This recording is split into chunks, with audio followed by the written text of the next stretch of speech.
Pour une occasion spéciale, ma cliente a réservé une illustration personnalisée dans un style plutôt minimaliste. Elle a jeté son dévolu sur la formule classique au format A3 et voici comment j'ai procédé. Je commence d'abord par créer le calque où je vais écrire tous les détails qu'il ne faut pas que j'oublie, justement sur le dessin. Une fois que c'est bon, je verrouille le calque pour ne pas avoir à dessiner dessus. Ensuite, je crée un nouveau calque et je décoche l'autre pour le désactiver. Ça évite que ça me gêne. Et là, je vais commencer par dessiner le cadre. Ma cliente a demandé de dessiner 5 enfants, 3 garçons et 2 filles, habillés de la même façon avec un haut blanc et un short noir.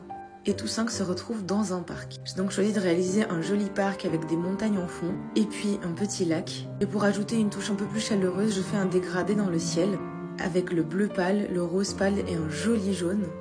Je trouve tout de suite que ça donne du peps au dessin. Et bien entendu, on n'oublie pas de faire les reflets dans l'eau, c'est très important. Ensuite, je continue par faire un dégradé dans l'herbe. Et puis, j'ai commencé à ajouter les détails. J'ai choisi également de réaliser un beau coucher de soleil. Toujours faire un dégradé dans le soleil. Et pareil, on n'oublie pas de faire dans le lac. Donc la première étape étant terminée, j'ai envoyé le résultat du cadre du parc afin de savoir si elle me donne son feu vert pour continuer de dessiner les 5 enfants. Afin que le résultat puisse convenir à 200%, j'envoie toujours un résultat des étapes intermédiaires pour qu'on puisse voir si tout est parfait. J'ai trop hâte d'avoir son retour.